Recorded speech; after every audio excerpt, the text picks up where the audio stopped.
Ta-da! Hey, ladies and gentlemen, boys and beers, how you doing? This is Magic Brad on the Magic Brad Show here in the western suburbs of Minneapolis. And guess what? I've got somebody that's farther west, a guest on today. And this is going to be fun because we're going to be talking about the spiritual, some people call it woo-woo, holistic kind of natural healing world. And it's going to be fun talking about that kind of stuff. I dig it. So let's bring him on. His name is Don. The middle name is Joseph. I didn't see that. Let's bring him on. Don, hey, Joseph. Hello. You say the last name, is that Goey? Goey, like going an E. Goey. Goey. Got it, Mr. Goey. Perfecto. So this is going to be fun, like I mentioned. I don't do these real long. I keep them kind of condensed so people can consume all this information, and we'll learn more about you and what you're offering, and then how to get a hold of you to get more of it. So where are you located right now? I'm in San Francisco Bay Area. Well, people know about that place, San Francisco. They got a big bridge over there. Yes, we got a bunch of bridges. I suppose I did spend some time there, but it was when I was younger and I don't remember it all. But I remember that windy road, and I remember the fish market and that kind of stuff. I got to go back and visit again, I think. Yeah, it's beautiful out here. Very cool. So we're going to be talking about the Mello, Dr. Mello. Am I saying that right? Yes, Anthony Mello. Perfect. And he's got this book. I'm going to put the graphic up there if I can find it in my little group of things. And here it is. It's the book, Stop Fixing Yourself. I love the title because sometimes you're not really broken. You know, why? If it's not broke, don't fix it, right? Right. That's exactly right. And, you know, in terms of your basic nature, you're not broken. You're not some problem to be solved. You know, if there is a problem, it's the way we were programmed into believing that our happiness, our peace is out there in the world. It's in here. It's right here. You know, we've had stamped into our brains that if we work hard and long, success will follow, and then happiness will come out of that. And most of us has swallowed that formula. And then 10, 15 years later, we have a midlife crisis in which we realize that success has come, but not fulfillment. And that's failing at living. And so what the book Stop Fixing Yourself is about is it's Anthony DeMello asserting that there's not a single moment in our lives when we don't have everything we need to be happy. Right here, right now, in this present moment, we have everything we need to be happy. And if we're unhappy, it's because we're focusing on what we don't have rather than on what we have. And once we make that shift to counting our blessings, to seeing our blessings, to recognizing them, we're in a whole new world. It's like a lot of people, say that you can't buy happiness and money is not everything. Yet everybody wants to have some money, and then they try and do these affirmations saying, "I am a millionaire. I've got a Mercedes," and you start doing these affirmations, and your subconscious mind's going, "You're full of it. You don't have a Mercedes, and you're not a millionaire." So you got to realize that you can just be happy. And then there's that thing: if you're happy and you're doing what you love, you won't work a day in your life. So if you're happy and you monetize your happiness, you got plenty of money and everything is all wonderful. I mean, when was the last time that anybody actually failed? And you really didn't. You just kind of took a step towards success, right? That's right. Here's the question that brought some of this up is this one I like. Does dropping attachments mean renouncing the material world? No, it doesn't at all. You go ahead and enjoy the material world and the blessings that it's bestowed upon you, in terms of putting a roof over your head, food in your refrigerator, and everything else, the boat in your garage, whatever turns you on. Just don't fool yourself into thinking that that your happiness comes from the world. It doesn't. People spend a good deal of their life trying to change their looks, trying to change their job, trying to change their neighborhood, trying to change their spouses. And they end up finding out, you can change all of those things, and it doesn't guarantee one moment of happiness.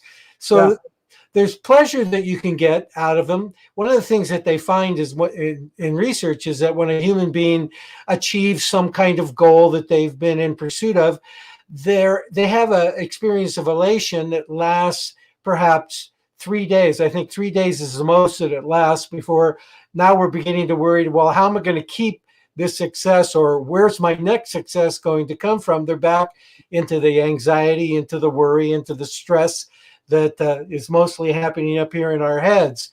And happiness doesn't come from those things. It comes from within you. And one of the things that Stop Fixing Yourself is communicating to us is that you're happy already.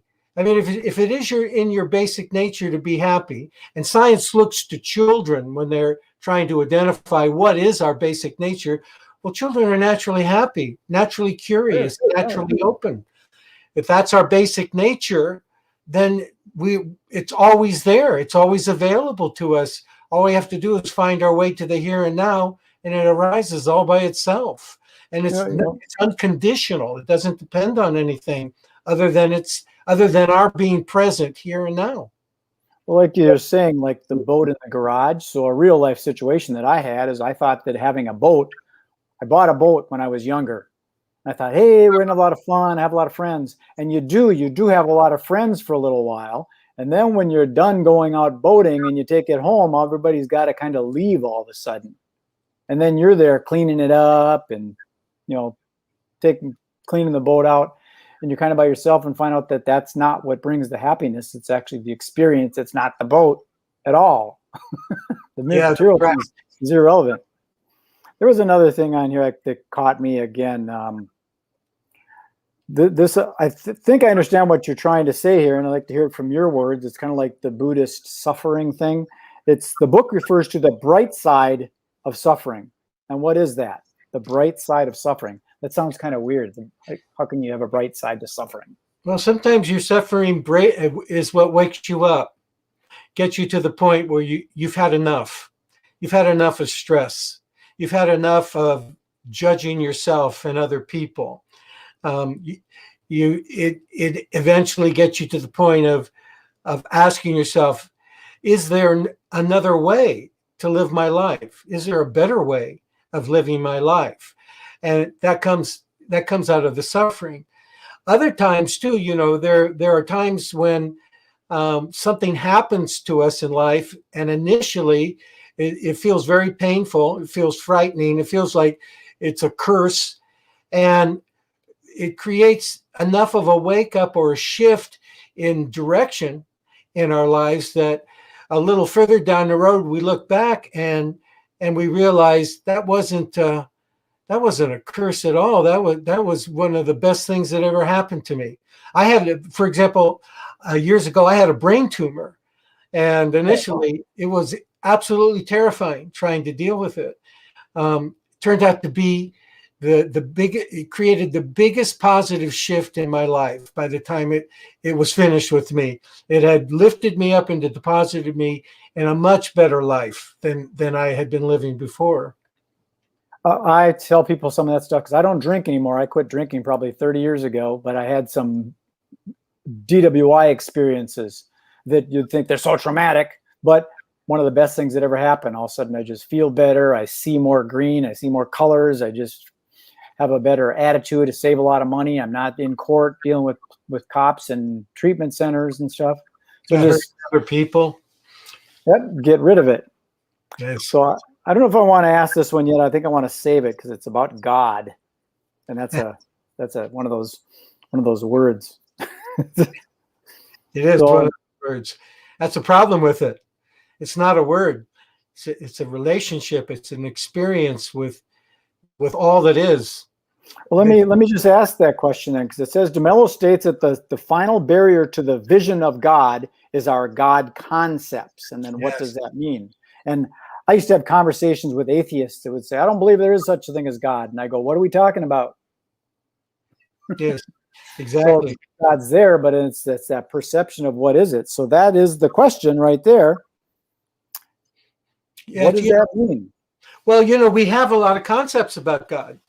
Everything from, a guy in golden robe with a big long beard that determines everything that we do and say and think, and has a specific destiny in mind for us. Also, we have this Jehovah God that's going to punish us or punish our enemies.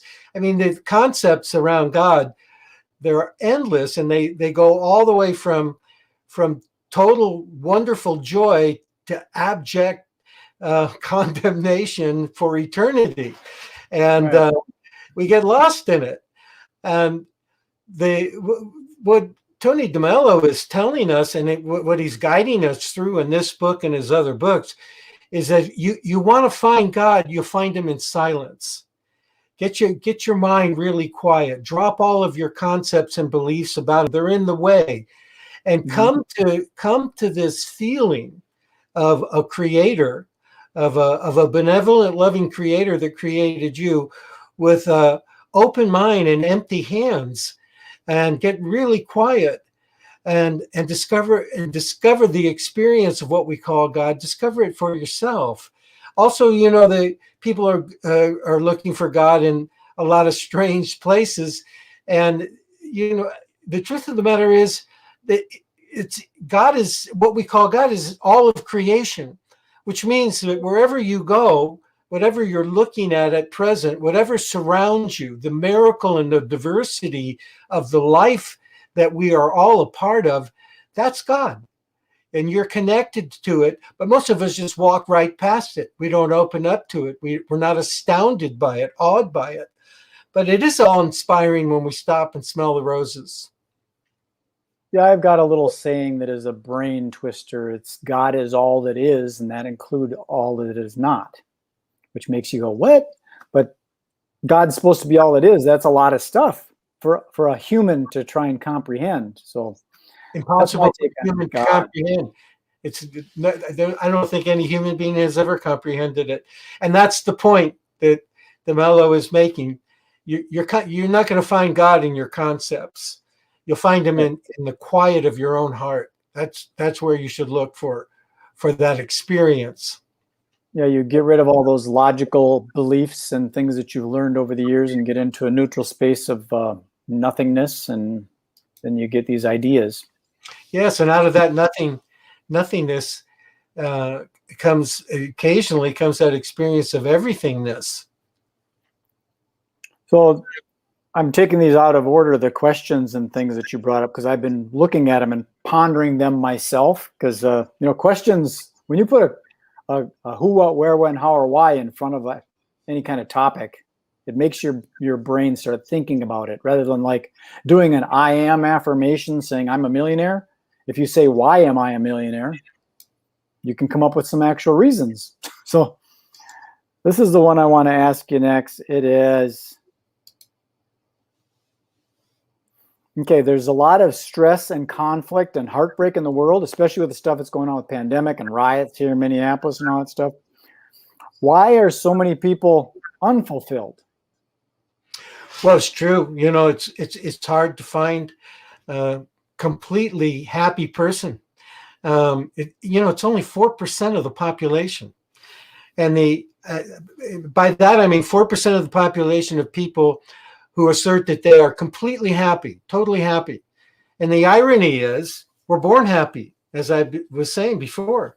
Society programs it out of it, stamps us into that belief that without this person or that thing or this outcome, we can't be happy. And it's a false belief. A false belief, that we've all swallowed. And the best part of it is, the best part of coming into relationship with our basic nature, our God-given nature, is that what we find out is we're actually not broken. We're actually not this problem to be solved. We're okay. And if there's a problem, it's the way we've been programmed to believe that, that it's out there, that our happiness is out there, that peace will come when this thing happens. And we're living out of those false beliefs, and that's basically what, DeMello is pointing us to. He's asking a pretty fundamental question.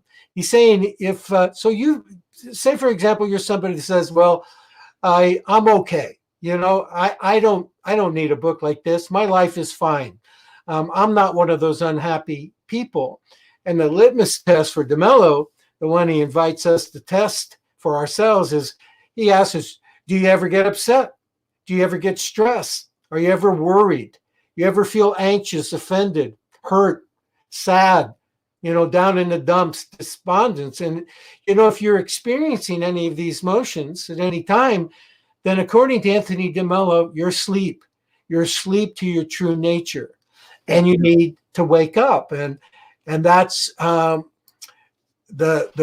what he offers in the way of waking up is what he calls awareness, a process of awareness. Well, you bring up that thing about as a kid that like as soon as you start learning things and you like walk in the street, your parents will go, "Stop doing that. Are you stupid?" And then you start thinking, well, what does that mean? I was just walking out to get my toy or whatever. Or like in school, you start doing something, and if it isn't quite the way the teacher thinks it should be, you get a D or an F, and all of a sudden you're less than, right? And those things aren't necessarily true because different people kind of learn different ways. And I think, like you said, society kind of programs us into what's right, what's wrong, and you carry it through into adulthood, I think. So is that what the essence of the book is kind of like don't sweat the small stuff because it's all small stuff? Well, the essence of the book is pretty consistent with what you just said. Is you've been programmed into not having faith in yourself. You've been programmed into seeking what you think is going to bring happiness and peace into your life outside of yourself, and it creates a pressure inside of you, a stress inside of you of always seeking. And the problem is, if what you're seeking for is outside of yourself, if you're seeking for your happiness, for example, outside of yourself, you're gonna live a life of frustration because it's not out there. It's in you. And until you turn around and change directions and start looking inside, you're not gonna find it. And so what DeMello says is that the process of waking up, you're asleep, basically. It's sort of like society's pulled you up on stage, put a hypnotist in front of you, and then that hypnotist has hypnotized you into seeing what is not there and not seeing what actually is there, which is that you're actually surrounded by a divinity of love and joy and peace that's supporting you every step of the way, but you don't see it because you're looking outside of yourself. And so what we have to do to wake up from that hypnotic state is we need to cultivate awareness. And what you're aware of, you control. What you're unaware controls you. And what's controlling most people is that programming. So DeMello says it's really waking up is simply a process of you being watchful and awake and identifying the negativity that programming that's been stamped into you causes you. You've basically been programmed to upset yourself. I mean, seeking for something outside of yourself and finding it's not there and then not knowing to look for it. It's a very frustrating experience. Constantly striving to attain something from the world and then fearing that you're going to lose it at any moment. It's a very stressful way of living.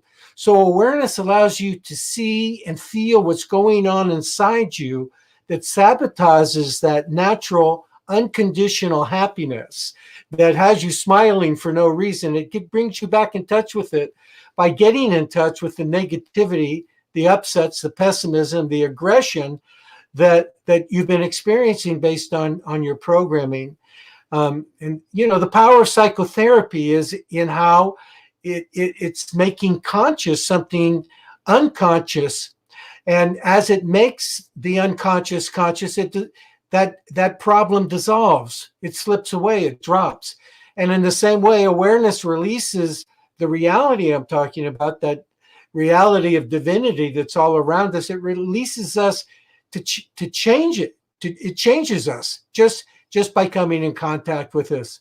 So the first thing you need to do Get in touch with those negative feelings that you're usually not aware of, or that you tend to push away or repress. And then, and what negative feelings I'm talking about? I'm talking about these frustrations, these tensions, these stressors that we're constantly colliding with.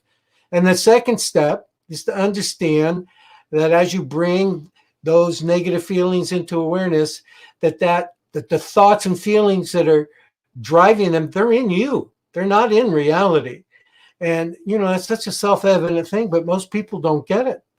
And then the third step in his process of waking up is not to identify yourself with those negative feelings, and not to judge yourself for them. The first part of not identifying with the negative feelings is simply observe them without any self-condemnation. They're not your fault.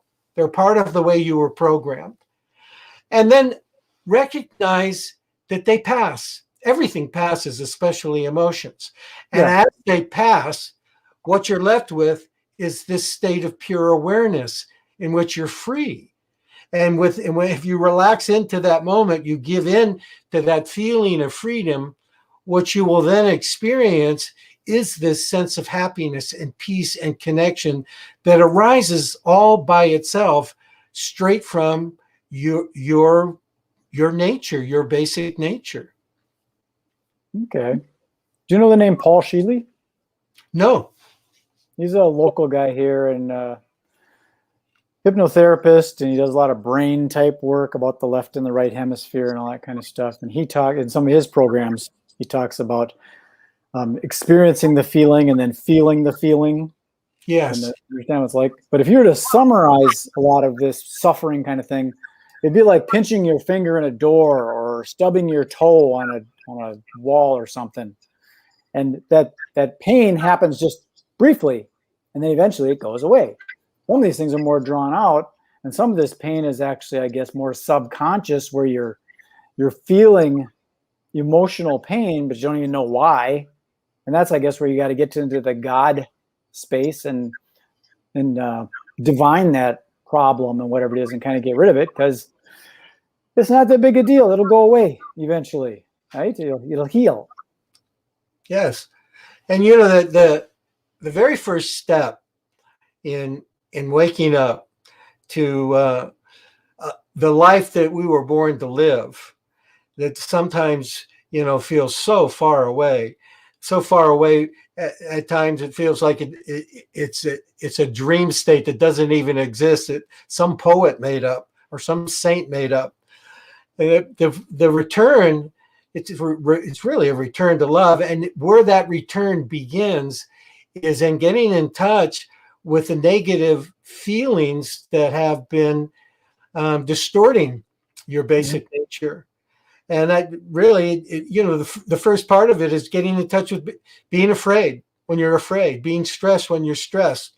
And the trick of it is not to be afraid of being afraid at the beginning, right. Not to be stressed by being stressed, or if you're beating yourself up for a mistake you made, not being ashamed of being ashamed, but just to let it come up. And what you will begin to see in the process is that these emotional states, these negative, painful emotional states, they begin with thoughts. We think our way into a painful corner.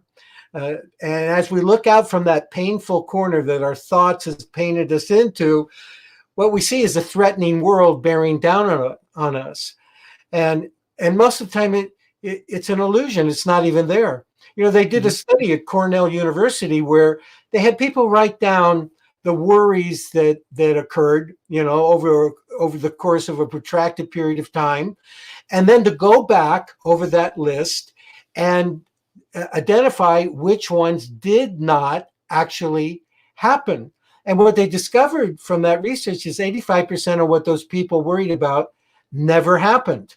And with the 15% where the worry actually did manifest, they found that 79% of the time, the people worked out the problem just fine. The worry didn't lead to the catastrophe that they were imagining. It's like Montaigne says, my life has been a series of terrible calamities, some of which actually happened. Well, with those jumps that did happen, nearly 80% of the people worked it out just fine. They found within themselves a resourcefulness well, that's a big wake up when you discover that. So you discover that through awareness, and you let yourself feel the suffering that you're in, the negative emotional experience you're generating. You see the thoughts that's producing it, and how those thoughts carry forward to producing more of the same, and how that ends up producing your perspective. In other words, how you're seeing the world. And then when you take responsibility for it, this is in me. This is what I have been programmed to experience as my life. And you remind yourself, this will pass. These emotions always pass.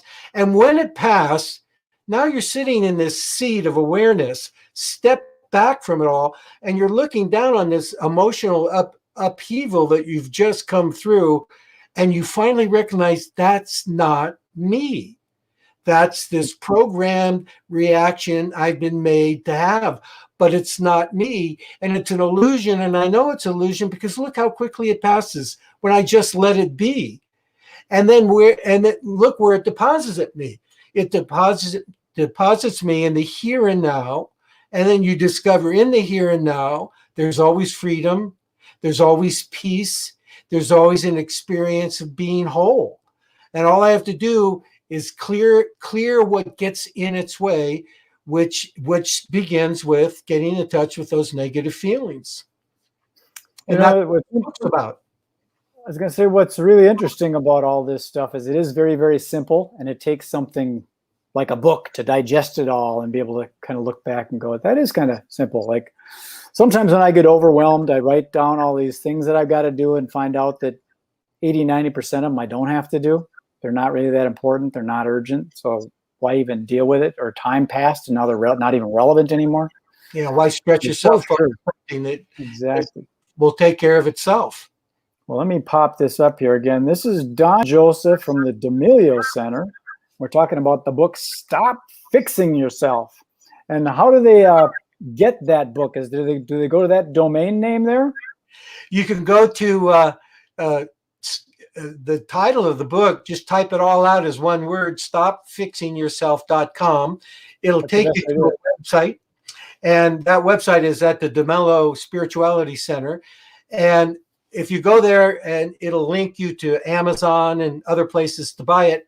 And if you go through that .com to that stopfixingyourself.com, you'll also receive a free gift from the center, which is a 6-part video series of recording of Anthony DeMello delivering a workshop at Fordham University back in 1986. He died in 1987. And yet he's still been this enormous influence in the spiritual field. Huge influence on people like Eckhart Tolle, Ajasante, other people like that. So yeah, go to stopfixingyourself.com. You can buy the book and you can get that video series for free. Well, very cool. I think a lot of these kind of things are very, very simple, but like I said, you need to take something tangible and digest it. I'm not a big reader myself. I like the video concept. My wife loves to read. She could go through 4 or 5 books in a weekend. Well, then you'll love this video series. It's quite good. There you go. You really get a good feeling. You get the feeling of who this man was. He was really a remarkable man. Well, I'm going to let you jump into the green room and have some more of those digital hors d'oeuvres we've got back there. If you want to stick around, we'll have a chat after. Other than that, I'm going to put this one in the can and beam it up to the universe if anybody's got any questions. Again, this is Don Joseph talking about the DeMello Center and Dr. DeMello and his book about stop fixing yourself because you're not broken. Well, thank you, Don. I appreciate you taking the time. Thank you so much. Peace to you too. Peace to you, everybody out there. Well, that was fun. I like talking with these people about this kind of stuff. It's pretty interesting how these things go. So, like I said, I'm going to pop this one up. I want you to enjoy the rest of your life and chill out a little bit. Stop trying to fix yourself. You're not broken. You're just fine. So, peace, love, and happiness. This is Magic Brad signing off. Be good. Be happy. Be kind. Be nice. See you later. Bye.